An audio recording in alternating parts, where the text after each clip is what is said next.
السلام علیکم ورحمۃ اللہ وبرکاتہ۔ میرا نام ہے حافظ افضال العفاصی اور آپ دیکھ رہے ہیں میرا یوٹیوب چینل حافظ افضال العفاصی تلاوت۔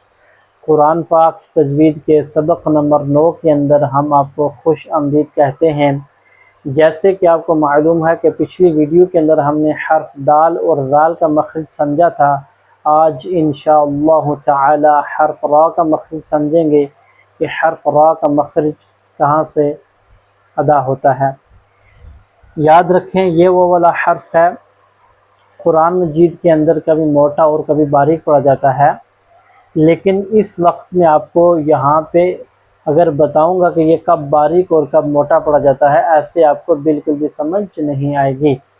جب ہم انشاءاللہ نیکسٹ ویڈیو کے اندر جب ہمارے سبق سٹارٹ ہوں گے تلاوت والے، الحمدللہ جب سورۃ الفاتحہ سٹارٹ ہوگی انشاءاللہ تعالی، تب ہم آپ کو بتائیں گے کہ یہ را حرف جو ہے یہ کون سی حالت میں موٹا اور کون سی حالت میں باریک پڑا جاتا ہے۔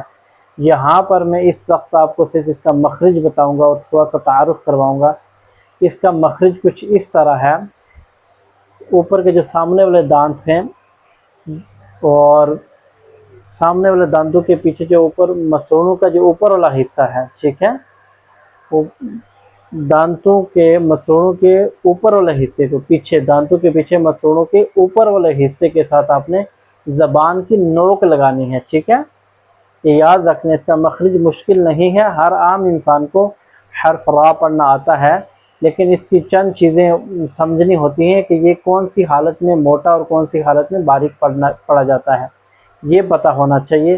باقی اس حرف کا کوئی اتنا مشکل نہیں ہے کہ اس کو ہم مشکل سمجھ لیں، را کیسے ادا ہوگا، کوئی مشکل نہیں ہے۔ اس کا مخرج میں نے آپ کو بتا دیا، اور باقی اگر اس کی لمبائی کی کھینچنے کی مقدار دیکھ لیں تو اس کو جب ہم الف کے ساتھ پڑھیں گے، حرف مدہ لگائیں گے تو اس کو ہم 2 حرکات تک کھینچ کر پڑھیں گے، اور اگر ہم اس کو اسی حالت میں پڑھیں یعنی زبر زیر پیش کے بغیر پڑھیں تو اس کو ہم را یعنی درمیانی حالت میں پڑھیں گے، را، ٹھیک ہے۔ کیسے پڑھیں گے؟ را، اس کے اندر صرف ایک آواز آنی چاہیے، را، ایسے زیادہ اس کو زور سے سختی سے نہیں پڑھنا، اتنی بھی سختی معلوم بالکل نہ ہو کہ آپ حرف کو بالکل ہی تلفظ درست ادا نہ ہو اور آپ اسی طرح پڑھ رہے ہوں، یہ آپ نے خیال کرنا ہے۔ را، صرف آپ نے یہ دیکھنا، آپ کو پتہ ہونا چاہیے کہ کون سی حالت میں موٹا اور کون سی حالت میں باریک پڑھا جاتا ہے۔ تو یہ رہا آج کا مختصر سا را کا تعارف۔ انشاءاللہ نیکسٹ ویڈیو کے اندر ہم حرف زا کا مخرج سمجھیں گے کہ حرف زا کہاں سے ادا ہوتا ہے۔ اگر آج کی ویڈیو آپ کو پسند آئی ہو تو میرے چینل کو سبسکرائب کریں، ویڈیو کو لائک کریں، شیئر کریں اور بیل آئیکن کو ضرور پریس کریں تاکہ ہماری نیکسٹ ویڈیو سب سے پہلے آپ کے پاس پہنچے۔ تب تک کے لیے مجھے اجازت دے دیں۔ والسلام علیکم ورحمۃ اللہ وبرکاتہ۔